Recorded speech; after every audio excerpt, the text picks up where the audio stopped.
Selamat datang di Akar Podcast.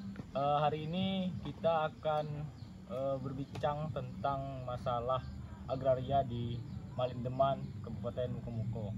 Di sini sudah ada Bang, Kak apa Bang? Mana ya? Mbak jadi juga. Kak Lobian Angrianto. Persilahkan pada Kak Lobian, perkenalkan diri sebagai apa di sini.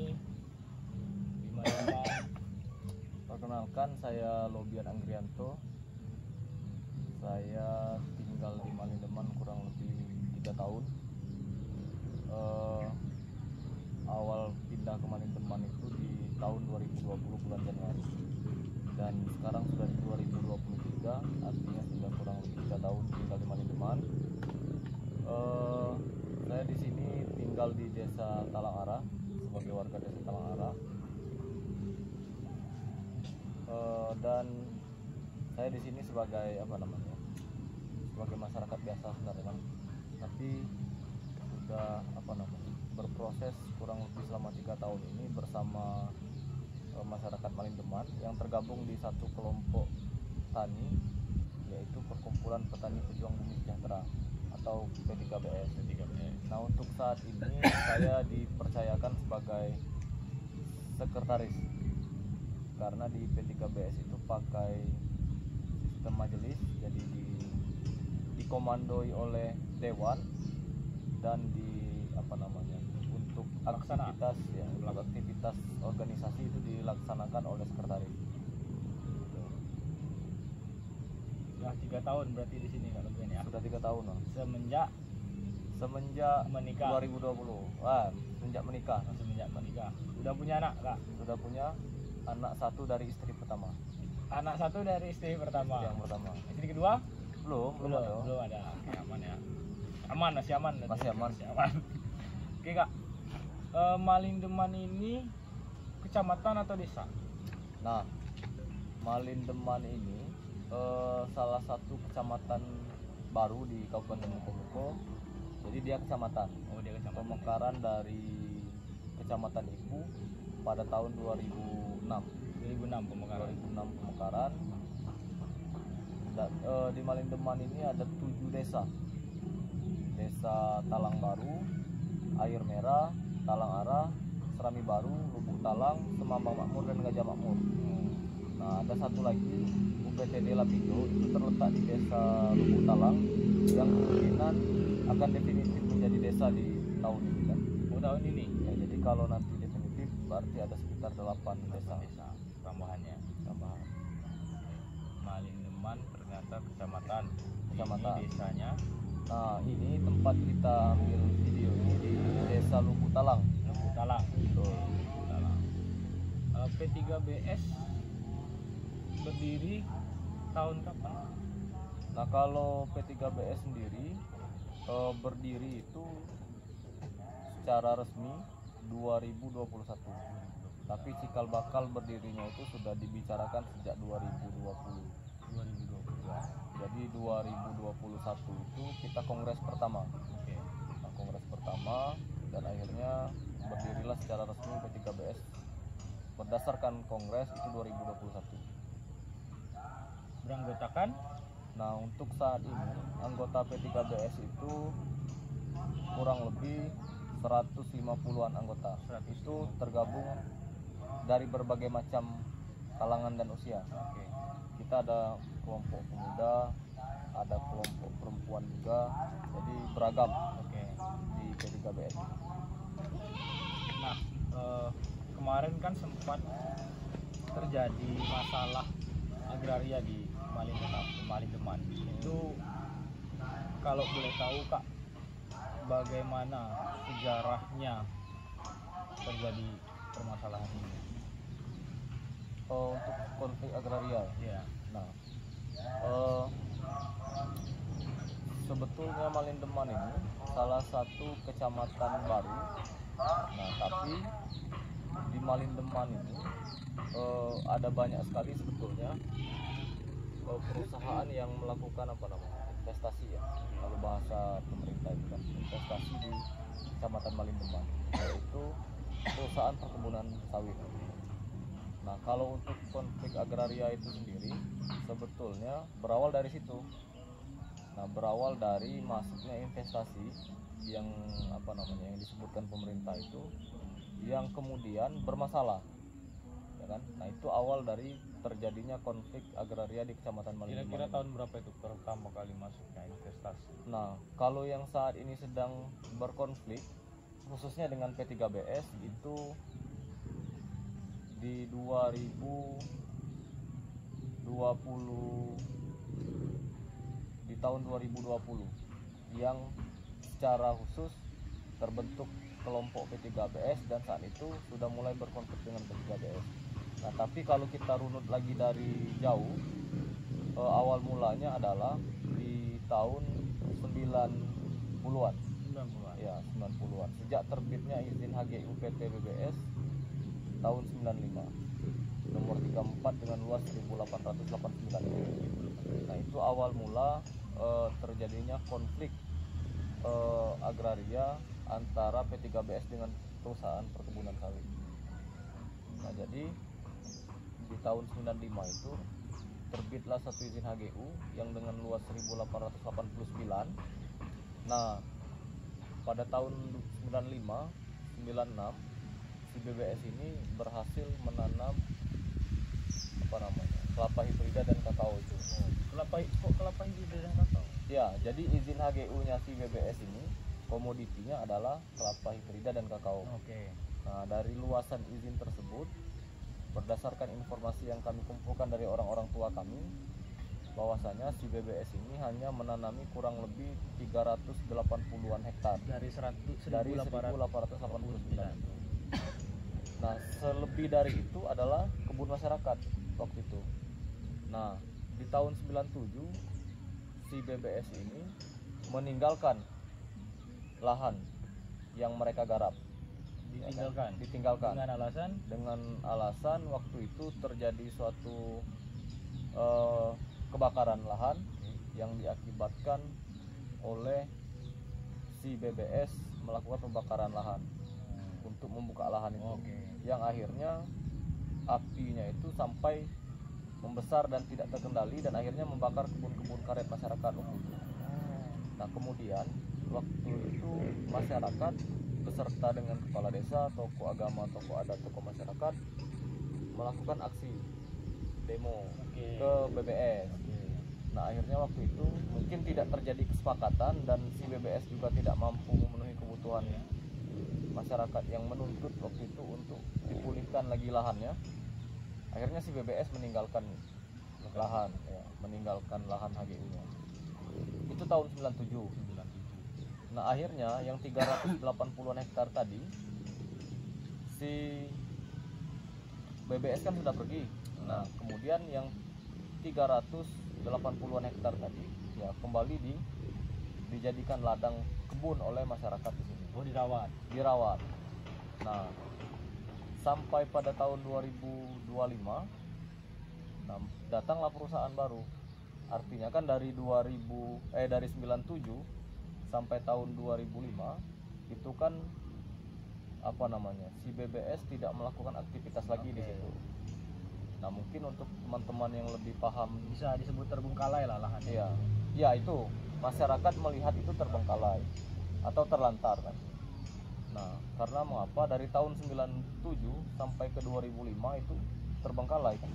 Nah, mungkin kalau teman-teman yang lebih paham soal aturan, apakah bisa atau boleh misalkan dari tahun 97 sampai ke 2005 itu 97 2005 8 tahun. 8 tahun. Nah, itu tidak ada aktivitas di situ. Bahkan si BBS pun sudah tidak ada lagi. Nah, di tahun 2005 datang perusahaan baru yang mengklaim bahwasanya HGU BBS ini tadi yang sudah ditinggalkan itu sudah mereka miliki, mereka sampaikan kan. Nah, maka dari 2005 itu sampai 2011 si DDP ini, perusahaan ini melakukan proses ganti rugi. Melakukan proses ganti rugi. Iya, melakukan proses ganti rugi waktu itu atas dasar setelah pembakaran. Setelah 2005, Tapi nggak ada kaitan sama setelah kebakaran itu. Bukan itu kaitannya. lakukan itu kan si BBS waktu itu. Ini kan sudah rentan waktu yang jauh. 97 ke 2005. Nah, di 2005 datanglah perusahaan baru tadi yang menyebutkan bahwasanya mereka sudah memiliki sudah ada peralihan hak dan segala macamnya itu. Nah, mereka kan melakukan ganti rugi di atas lahan masyarakat yang menggarap itu. Nah, proses ganti rugi ini mungkin bisa bisa kalau menurut kami berdasarkan kisah dan keterangan dari beberapa orang yang dulu ada di situ, mereka melakukan proses ganti rugi itu tidak tidak benar, karena yang mereka ganti rugikan itu bukan kepada orangnya misalnya kan, atau tanpa pengetahuan orang yang menggarap lahan tersebut. Nah, dilakukan proses ganti rugi kurang lebih dari 2005 sampai 2011. Nah, kemudian itu tidak tenang-tenang saja. Selama proses ganti rugi itu juga sudah sangat banyak sekali masalah. Misal ada beberapa anggota kita P3BS yang waktu itu sempat ribut karena lahan garapannya mau digusur oleh perusahaan. Ya, dan itu mereka berhasil beberapa menahan kan. Nah, kebanyakan saat prosesi pembukaan lahan itu, anggota kita banyak tidak ada di kebun atau tidak berada di lokasi. Jadi saat mereka sampai ke kebun, melihat itu sudah digusur semua kan, dan tanaman-tanaman itu sudah habis. Nah, kemudian sampai dari 2011 sampai ke 2016 itu tetap terjadi persoalan, ya kan? Si perusahaan ini tetap mendapatkan perlawanan dari masyarakat. Nah, hingganya sampai 2016, dari 2016 ini sampai 2022 kemarin itu tetap terjadi persoalan. Nah, akhirnya di 2022 tanggal 12 itu bulan 5 terjadilah pecah konflik, maka terjadi penangkapan itu. Ya, P3BS sempat berada hadapan dengan perusahaan dan aparat waktu itu tahun 2022 bulan 5 tanggal 12. Ada sebanyak 40 orang anggota P3BS itu ditangkap dan dibawa ke Polres Mukomuko. Iya. Atas dasar pencurian. Sebanyak 40 orang ditangkap. Itu pada saat penangkapan kan nangkap 40 orang sulit kan.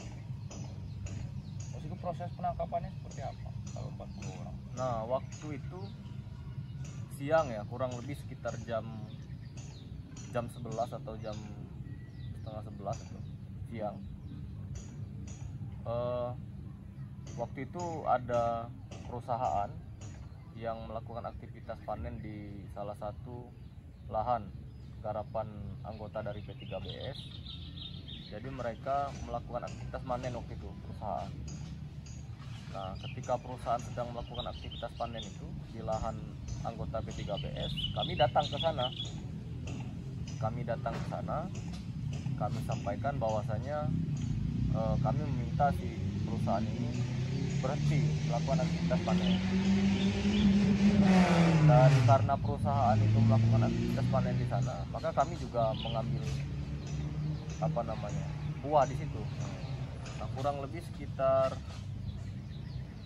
10 menit 15 menit datanglah aparat Brimob waktu itu. Kurang lebih mungkin sekitar 80 orang. Wah, 40 lawan 80 berarti ya. Dan ditambah lagi dengan Sabara. Jadi waktu itu aparat ada Brimob dan Sabara. Nah, jadi waktu itu kami memang tidak terpancing untuk terjadi bentrokan atau baku hantam kan, tapi kami memang tujuannya adalah untuk bagaimana persoalan ini bisa dibicarakan. Nah, tapi waktu itu memang tidak aparat tidak memberikan ruang untuk itu. Posisi Anda di lokasi kah? Iya, waktu itu saya di lokasi karena saya termasuk ada di lokasi waktu itu kan.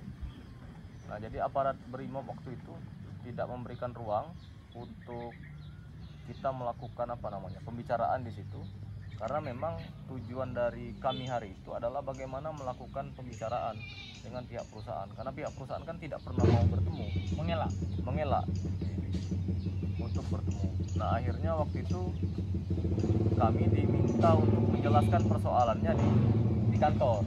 Di kantor mana itu? Di kantor tidak disebutkan di mana. Ya kan? Bukan di mana? Tidak disebutkan di mana waktu itu. Jadi ketika kami sudah mengiyakan bahwasanya kami siap ikut untuk ke kantor, kami dipaksa untuk buka baju itu. Oh, Iya, kami tidak memprediksi bahwasanya mereka memaksa untuk buka baju dan kami diikat pakai tali itu kan. Karena kami sudah bicara dengan mereka, kami siap ikut ke kantor dan siap untuk bicara kan. oke, 40 Iya. orang itu udah siap. Iya, untuk itu. Dan ketika kami menyampaikan begitu, mereka ingin membawa kami, tapi itu dipaksa untuk buka baju, tangan diikat, naik di satu bis yang sempit. Iya, kalau mau bawa aja nggak usah. Iya, kami siap berangkat sendiri waktu itu kan. Iya. Tapi mereka memaksa untuk membawa dengan Cara mereka. cara mereka kan. Tapi kami tidak terpancing waktu itu. Waktu mereka memprovokasi, mendorong-dorong sampai ada yang terjatuh-jatuh itu kan. Dengan menodongkan senjata, kami tenang, kami tidak terpancing dengan provokasi itu. Karena kami tujuannya memang bukan untuk chaos, Oke. bukan untuk Yang baku balik hantam. lagi tadi ya mau. Iya.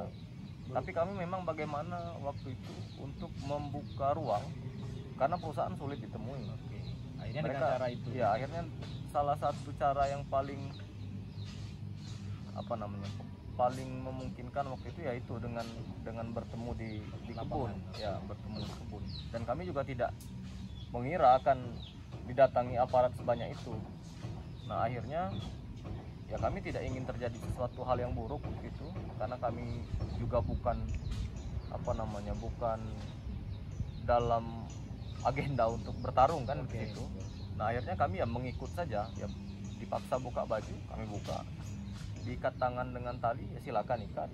Dan akhirnya waktu itu kami dibawalah ke Polres. Ke Polres. Ya, ke Polres Mukomuko. Ke Polres Mukomuko kami nyampai di situ kurang Kantor yang disebutkan tadi Polres ternyata. ya, kita nggak tahu kan. Tahu setelah sampai di Polres ini. Sampai di Polres itu maghrib kurang lebih. Maghrib di Polres. Maghrib itu. Dari jam Siang dari jam 12-an. Karena kan pakai bus kan, naik bus Oke, pakai bus jam 12 siang sampai sore. sampai sore. Sampai sore di sana. Itu langsung Nah, sampai di situ kita di BAP. 40 orang itu. Iya. Satu-satu. Satu-satu di BAP. Nah, kita juga nggak menyangka ini kan akan di BAP itu, karena memang ya kita ingin bicara, tapi kita langsung di BAP dengan Rencana mau ketemu perusahaan tapi malah Iya. ketemu aparat.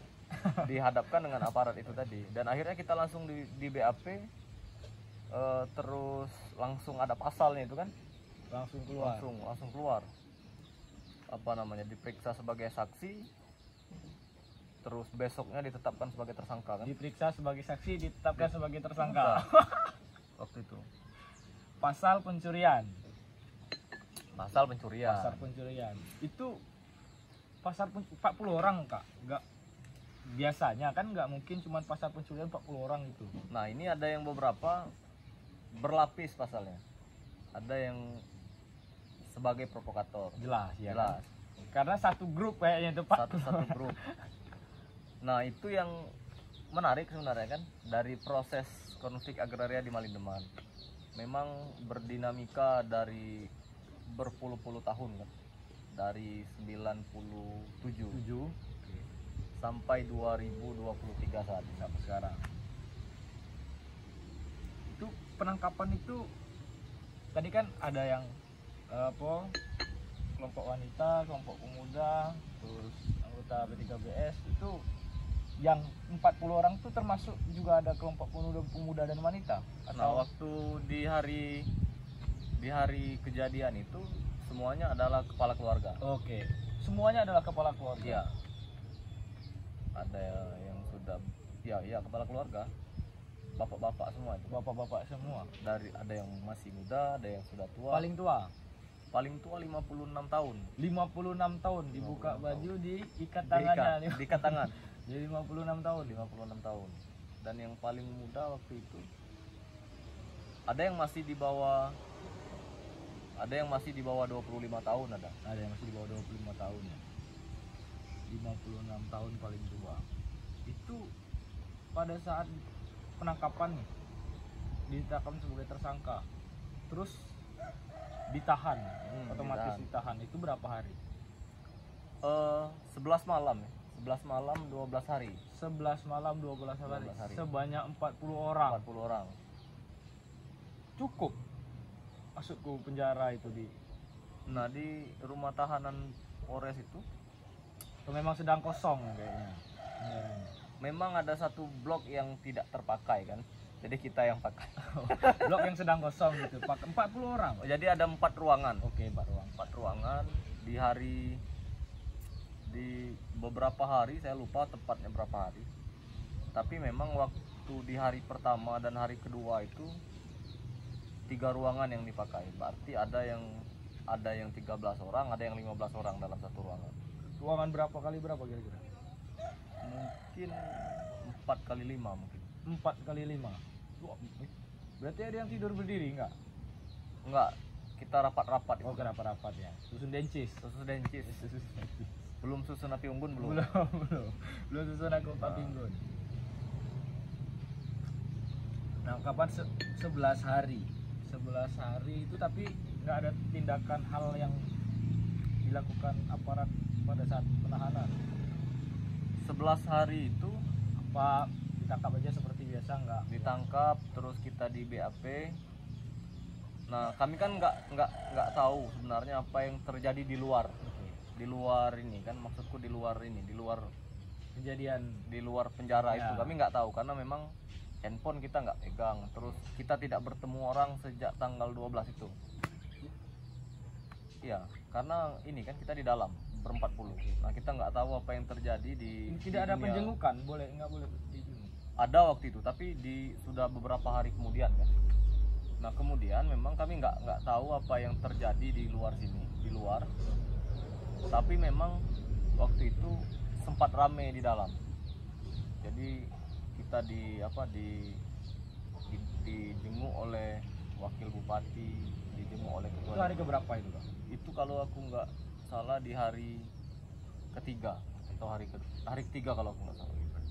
Jadi memang kita dijenguk oleh wakil bupati, ketua DPRD kabupaten waktu itu, terus ada Wakapolda juga yang langsung meninjau kondisi kami di lapangan di dalam waktu itu.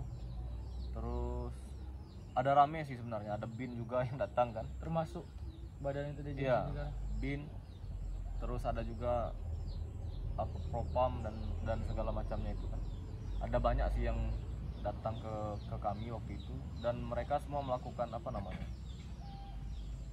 tanya jawab lah dengan kami, bercerita bagaimana, dan kami menjelaskan itu, menjelaskan bahwasanya Malindeman itu ya sedang dalam kondisi yang tidak baik-baik saja, karena memang kita dihimpit dan berhadapan dengan perkebunan perusahaan skala besar. Nah, mungkin karena kita nggak tahu kan waktu itu selama 12 hari apa yang terjadi di luar, memang ya kita apa yang mereka tanyakan kita jawab, apa yang menjadi harapan kita kasih tahu, kita sampaikan. Nah, itu di dalam selama 12 hari. Oke, di dalam selama 12 itu pada waktu di dalam. Pasca keluar, setelah keluar di tingkat masyarakat sendiri atau dan juga di tingkat pemerintah, kan tadi sudah tanya jawab, Iya, tuh, ada yang betul. datang. Apa yang terjadi di tingkat masyarakatnya setelah 40 orang keluar? Di tingkat masyarakat apa yang terjadi? Di tingkat pemerintahan apa yang terjadi setelah itu? Nah, kalau yang menarik itu di tingkat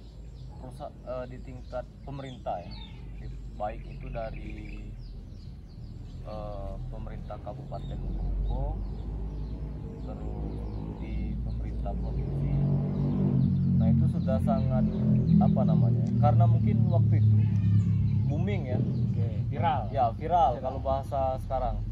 Jadi memang eh, kasus atau konflik agraria yang kita hadapi di Malindeman itu menjadi salah satu perhatian. Nah, kemudian memang menjadi sorotan juga kan. Nah, pada akhirnya adalah persoalan ini menjadi salah satu konflik prioritas yang akan diselesaikan Di tingkat kabupaten. di tingkat kabupaten.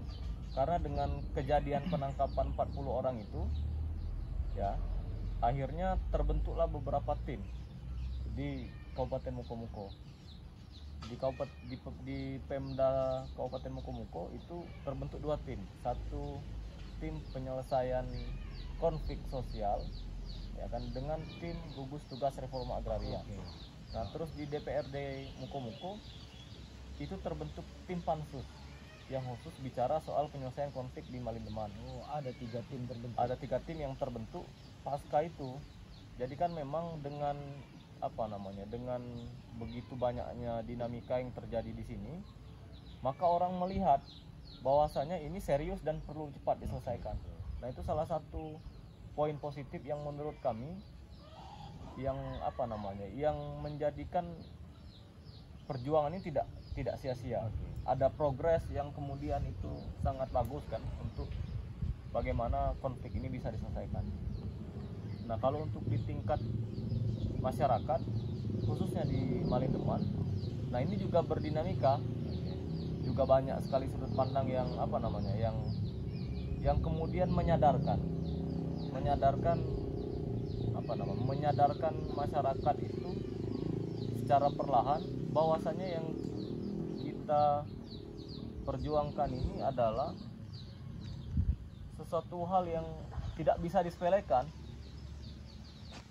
Memang ada sesuatu yang kemudian harus kita perjuangkan dan menjadi perhatian sama-sama masyarakat Malindeman. Nah, semenjak penangkapan itu sudah mulai ada memang masyarakat yang sangat mendukung, dan terus ada juga masyarakat yang sudah mulai sadar bahwasanya memang persoalan konflik tanah ini perlu diperjuangkan dengan cara-cara yang mungkin menurut sebagian orang terlalu ekstrim. Ya. Nah, ada juga memang masih masyarakat yang menganggap ya biasa saja kan, tidak terjadi masalah dan itu bukan menjadi suatu masalah besar. Nah, tapi kita tetap yakin bahwa perjuangan ini nantinya ke depan akan menjadi satu batu loncatan besar untuk bagaimana menggugah yang pertama kesadaran, yang kedua pengetahuan. Karena memang di masyarakat itu dulu waktu kita dari minyak tanah mau berganti ke LPG, itu banyak orang yang nggak berani kan, takut meledak, takut segala macam, isu bom lah ini, isu bom, kebakaran. Nah, tapi kemudian seiring berjalannya waktu ternyata LPG ini kan menjadi salah satu alternatif yang jauh lebih bagus dan hemat daripada minyak tanah. Nah, kita berharap juga seperti itu. Dengan perjuangan ini bisa membuka jalan-jalan baru, pengetahuan baru untuk bagaimana sebetulnya pemerintah desa dan masyarakat desa itu berhadapan dengan perusahaan perkebunan skala besar. Ini kan perlu perlu jalan, perlu contoh, dan berhadapan tapi enggak iya, chaos ya. Maksudku berhadapan itu bukan chaos, tapi bagaimana melihat kita masyarakat dan pemerintah desa itu melihat perusahaan itu kan berhadapan. Jadi berhadapan itu yang bukan hanya sekedar yang kita pahami dalam sehari-hari itu bentrok di lapangan dan segala macam, bukan, tapi bagaimana berhadapan itu dalam konteks yang setara. Nah, konteks yang setara itu hanya bisa didapatkan kalau kita ini yang pertama tahu siapa sih lawannya, siapa sih orang yang datang ke desa kita. Nah, bagaimana cara menghadapinya? Otomatis itu dengan pengetahuan hanya bisa kita dapatkan. Nah, itu yang ke depan menjadi mimpi besar dari perjuangan ini. P3BS. Iya, itu. Kawan-kawan gitu. Itu yang menjadi mimpi besar kita, dan kemudian P3BS itu dapat menjadi racun yang menguatkan. Ya? Jadi dengan dengan konflik yang ada, dengan perjuangan yang kita lakukan, maka orang bisa nanti ke depan melihat bagaimana sih sebenarnya proses itu. Nah, proses itu yang dapat diadopsi ke teman-teman lain yang misalkan berkonflik atau ingin bagaimana caranya berhadapan dengan perusahaan dengan konteks yang benar. Nah, ini. Itu pada saat 40 orang itu berhadapan-hadapan dengan aparat, itu posisi biasa kan kalau di kebun kan bawa parang, tuh, bawa pisau atau apa, bawa. Memang Iya. bawa. Nah, ini yang saya salut sebetulnya dengan apa namanya, dengan komitmen teman-teman untuk tidak chaos, untuk tidak apa namanya, untuk tidak Ya biasanya kan kayak Iya, gitu marah, petani, posisi amarah petani. langsung secabut tuh. petani pasti itu masing-masing 40 orang itu pakai golok semua Nah, kan? itu. Karena ke kebun. Nah, tapi memang tujuan dari apa namanya, tujuan dari aktivitas kita hari itu memang bukan untuk chaos, bukan untuk ribut. Oke, Ya, nah di situ yang aku salut dengan teman-teman menjaga emosinya itu. Betul. Karena memang waktu itu pancingan-pancingan memang sudah sangat luar biasa. Ditodongkan senjata, didorong-dorong, dimaki-maki Iya, dengan betul. kata-kata kasar itu, mereka santai aja. Bahkan ada yang sudah sampai jatuh-jatuh kan. Saya sangat khawatir waktu itu ketika ada beberapa orang teman kami didorong sampai jatuh. Saya sempat khawatir karena posisinya pisau kan masih di badan semua waktu itu. Kami dilucuti itu senjata pula, golok itu aksesoris di kebun. Ya, aksesoris Itu dulu. ketika kami sudah apa namanya, siap untuk berangkat. Oke. Jadi memang waktu di posisi dikumpulkan itu kan berpencar-pencar nih. Ya. Posisi dikumpulkan itu memang mereka ada yang diintimidasi, didorong-dorong, tapi mereka tetap santai itu. Jadi nggak terpancing untuk sampai ke yang chaos lah. Oke. Karena bahaya kan, itu nyawa itu bisa kalau Ya, sampai karena siapa yang siap di posisi pindah alam itu kan? chaos. Iya betul. Itu yang saya sangat salut dengan teman-teman. Oke. Berarti memang kawan-kawan ini udah sadar ya maksudku. Ya, maksudnya memang bukan kita untuk adu kuat dan Ya, segala betul. macam, tapi kita memang Bukan bagaimana? perang lah ini bukan ya. perang, bukan perang karena memang ya aparat bukan lawan kita. Percuma juga kita lawan kan? Iya betul. Malah nanti akan berbalik ke kita karena aparat yang menjalankan tugas mungkin yang mereka kerjakan. Nah, itu yang mau kita jadikan lawan kan nggak masuk akal. Iya betul. Nah, setelah ini Kak,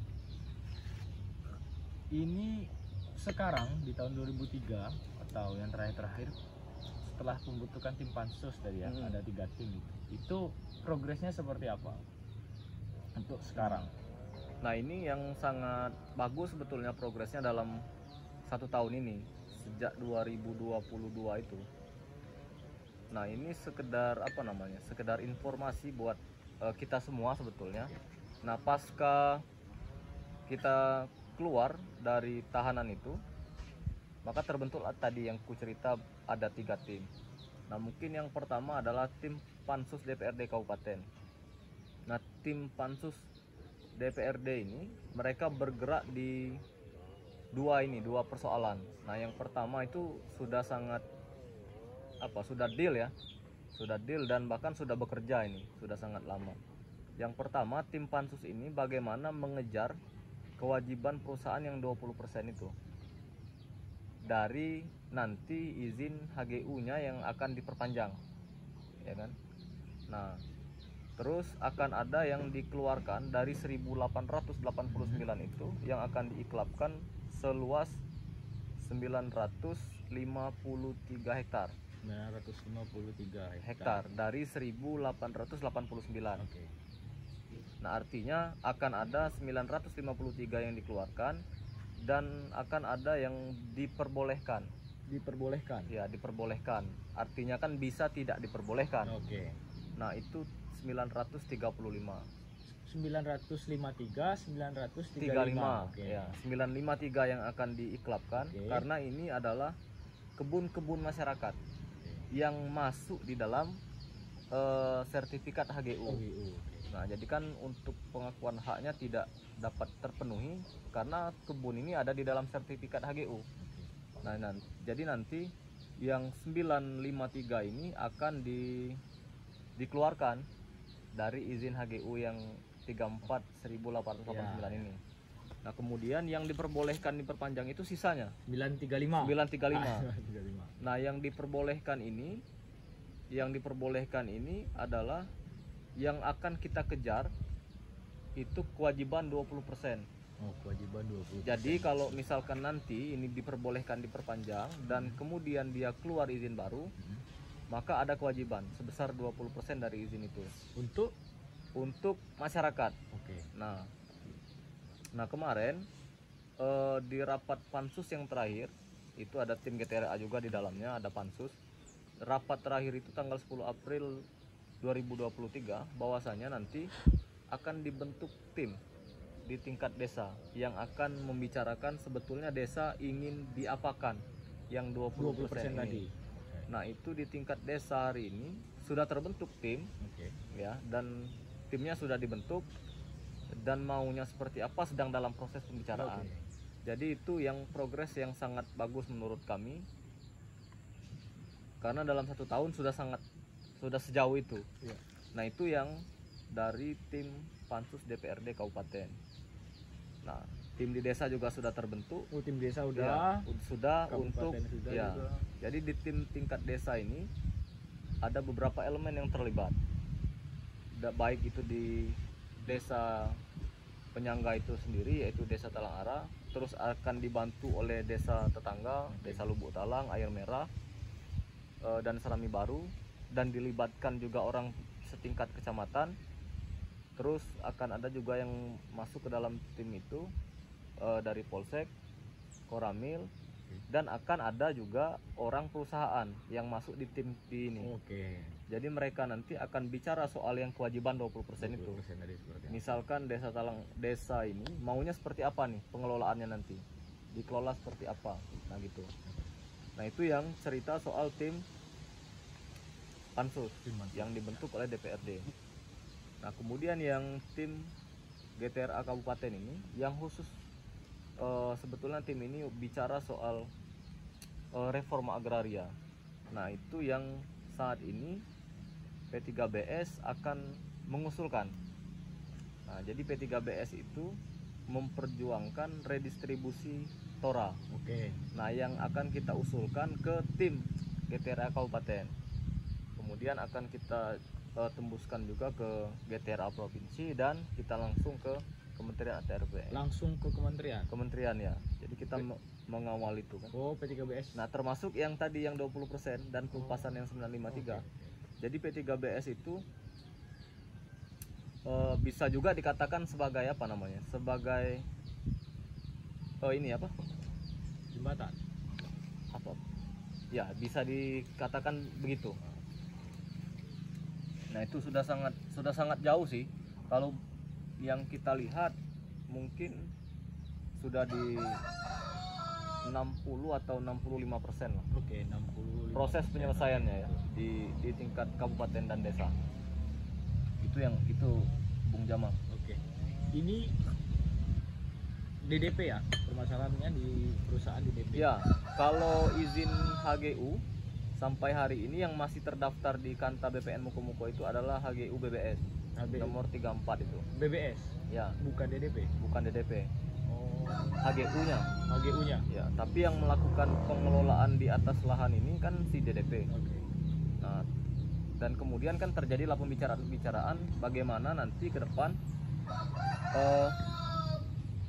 investasi tetap bisa berjalan di Malindeman, tapi keinginan dan cita-cita masyarakat itu juga terpenuhi. Iya, betul. Nah, ini yang kemudian menjadi pembicaraan kita. Kalau sering kita bicarakan itu